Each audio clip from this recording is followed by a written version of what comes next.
Hey guys, what's up? It's me again. So, a long time ago, I compared the Sony XM3s to the Sennheiser Momentum 3 wireless headphones.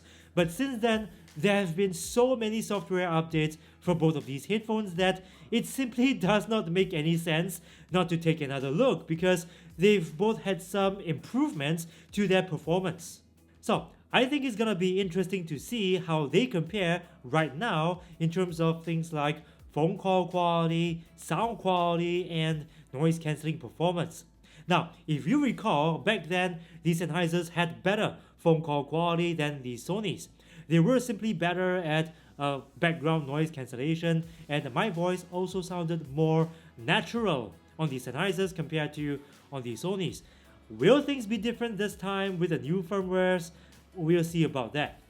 As usual, I'm gonna play some really loud cafe style background noise to simulate making a phone call in a noisy cafe, and I'm gonna record a voice memo on my phone using these headphones. Let's see if things will be different this time with the new firmwares. The Sonys are running firmware 4.5.2, the Sennheisers firmware 4.0.4. Background noise, Momentum 3 wireless headphones, record.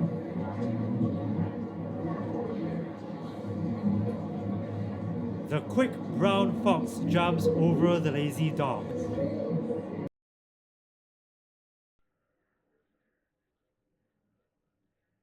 The quick brown fox jumps over the lazy dog. The quick brown fox jumps over the lazy dog. The quick brown fox jumps over the lazy dog.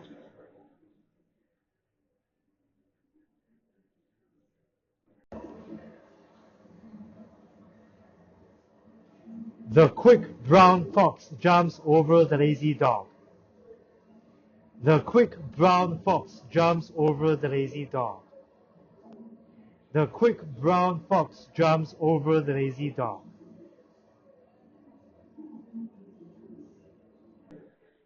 The quick brown fox jumps over the lazy dog.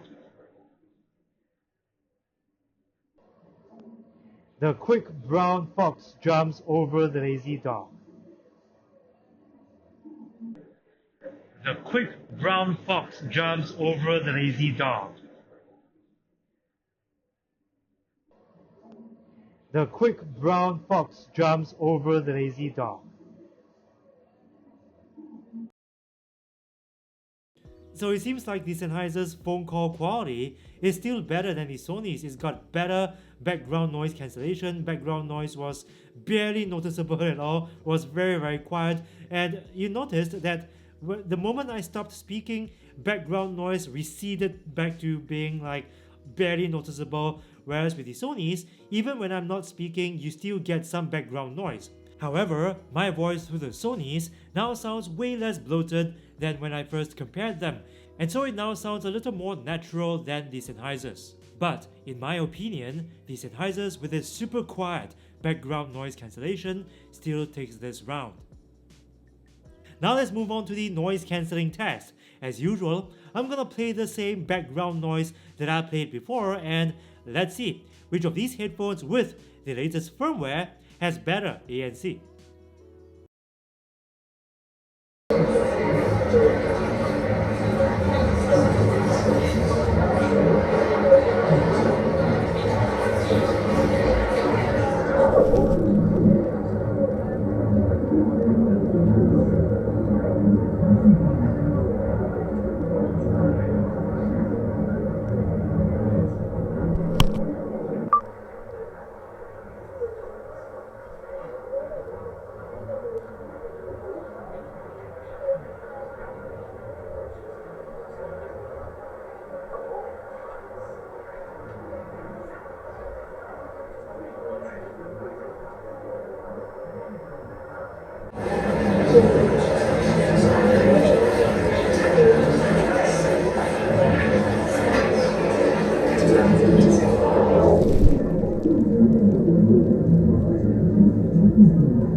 Noise cancelling.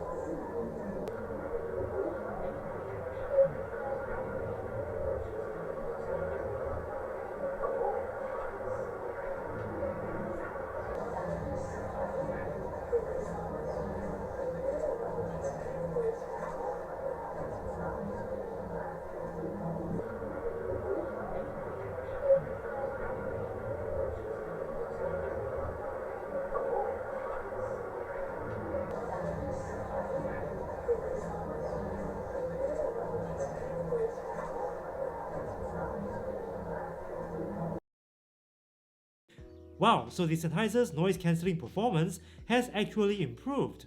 Previously, it didn't do as well as the Sony's in terms of low frequency and mid-range frequency noise cancellation, but now it does just as well as the Sony's in terms of low frequency noise cancellation, and it attenuates noise, or rather it attenuates mid-range frequency noises a little better than the Sony's. But I will say this, aside from that tiny difference in mid-range noise cancellation, they both are quite similar overall, quite comparable in fact in terms of their ANC performance. Now we're gonna see if there's any audio to video lag when gaming with these headphones on both an Apple device and an Android device. The Apple device that I'm gonna use is the iPhone SE. For Android, I'll be using the Samsung Galaxy Note 10 Plus. If you want to know why I'm playing a video game to test for lag instead of playing a video from apps like YouTube or Netflix, I've included an explanation in the description box. As a benchmark, I'm going to show you what no lag looks like on the iPhone SE. This is audio straight from the iPhone speaker, so no lag.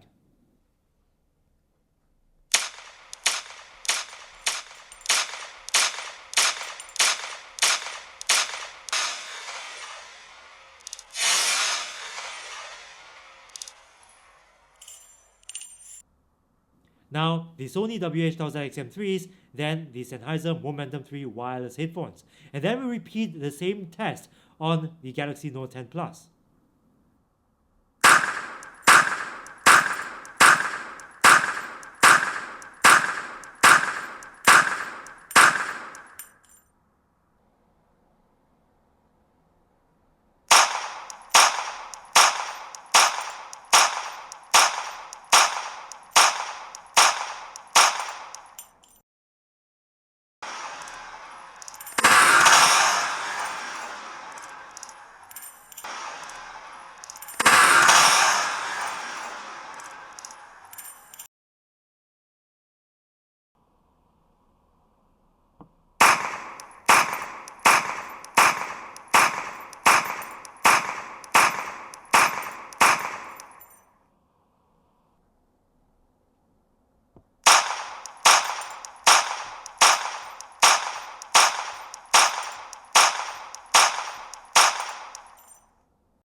Very interesting.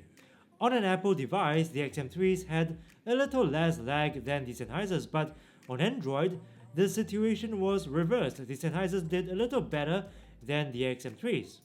But please note that this is only for playing video games. If you're watching videos on apps like YouTube or Netflix, it's not very likely that you'll experience much, if any, lag at all, because these apps tend to delay the video so that it lines up better with the audio. Now, in terms of sound quality, I feel that the gap is closing between them. Previously, I said that the Sennheisers sounded a little more hi-fi, and to a certain extent, that is still true. It still sounds a little smoother in the mid-range, so vocals sound a little less fatiguing, and it's got a little more body in it too. There's a little less sibilance in the upper frequency range too, the treble, so if you like to listen to higher intensity music, it's gonna sound a little less fatiguing as well compared to the Sony's. In terms of sound staging, the Sennheisers still fare a little better. It's got a little more reverb in the upper frequency range, so your soundstage is gonna sound a little more airy. And in terms of 3D imaging and depth, the Sennheisers also fare a little better than the Sony's. But this is where the Sony's start to close the gap. Previously, I said that the Sony's, yes, though it has better bass extension than the Sennheisers, it hits lower, bass is louder, but in terms of texture and detail in the bass, the Sennheiser came out on top. But right now, the Sony's, after its most recent firmware update 4.5.2, it now has a little more texture and detail in its bass. Just about as much texture as the Sennheisers. And since the Sonys have a little more bite in its treble, it's gonna sound a little more exciting, a little more energetic when listening to music like rock music or percussion music. Of course, the trade-off here is that with such music, the Sonys will also sound a little more fatiguing than the Sennheisers.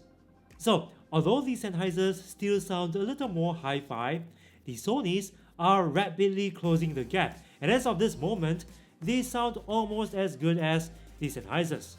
But if you look at it from a different angle, the Sennheisers have also closed the gap with the Sonys in areas where the Sonys used to be better, like active noise cancellation, while still maintaining its edge over the Sonys in terms of phone call quality and sound quality. But not just that, it's also got better build quality, it's got a thick metal headband, genuine leather ear pads, the headband too is wrapped in genuine leather. So in terms of its overall build quality, it's superior to the Sony's plastic and rubber construction. The Sennheisers also support Bluetooth 5, and they've also got multi-point pairing, which the Sony's sorely lacks. However, the Sennheisers also command a higher price point than the Sonys. These are indeed premium noise cancelling wireless headphones because on Amazon, they usually retail for $400 which is like $50 more expensive than the Sony's asking price. You can check the latest prices in the links down below, but price isn't the only edge the Sonys have over the Sennheisers. For example, the Sonys have up to 30 hours of battery on a single charge, the Sennheisers 17 hours. The Sonys are also a lot more customizable. You've got the Sony Headphones Connect app, and in the app you can do things like customize the headphones sound signature using a range of presets and a graphic equalizer, 5-band. The Sennheisers, yes, it's got something similar. It's also got an app and a graphic equalizer, but it's nowhere near as customizable as the graphic equalizer of the Sonys. It's also got some pretty cool features like adaptive sound control, which automatically switches between different noise cancelling and transparency modes based on your actions or your location, so that's pretty cool. It also has this feature called the ANC optimizer. So by simply pressing the ANC toggle, you can optimize your headphones noise cancelling to suit the physiology of your ears and the atmospheric pressure around you. This is to help reduce or eliminate that uncomfortable pressure you feel on your ears when using noise cancelling headphones. The Sennheisers, they have something similar too, but it's simply a noise cancelling preset. So you have to switch it to a less effective version of its noise cancelling to get that pressure relieved. So it's not the same thing as the ANC optimizer. And finally, I feel that the Sonys are a little more comfortable to wear than the Sennheisers. It's a little lighter, for example, and it has a softer clamping pressure than the Sennheisers. The cushions as well are a little softer, so they feel like pillows on your head compared to the genuine leather cushions of the Sennheiser, which, yes, is more durable than the Sony's cushions, that's for sure, but it also is a little less soft. And I've worn a pair of XM3s on a long haul flight, 18 hours, and not once on that flight did I feel like I had to take the headphones off even when going to the bathroom. So there are a few reasons why one would pick the XM3s over the Sennheisers, even though the Sennheisers outperformed the XM3s on several fronts. So this has been a very interesting comparison, both of them on their latest firmwares. The Sonys, like I said, 4.5.2, the Sennheisers on 4.0.4. But I want to know what you guys think. Tell me in the comment section below, based on what you've seen in this video, which of these headphones would you pick, the XM3s or the Sennheisers? And if you want to see more comparison videos like this one from this channel, please subscribe and ring the notifications bell, because this is the only way YouTube will notify you of new content from this channel. Thanks for watching, guys. I hope you liked this video, and if you did, please show that you like this video by punching that like button with a vengeance 2020 style and sharing this video with your friends and family. I'll see you again, bros and sisters, in the next video. If you're a humble person like me, this shirt is a great way to show your friends how humble you really are. And whenever you look in the mirror, to admire yourself of course, it will also help to remind you to always be humble. So guys, this is a pretty fun shirt to wear. You can check it out in the link below. It's available in t-shirt, tank top and hoodie. Your purchase helps keep this channel going and I appreciate your support, bros.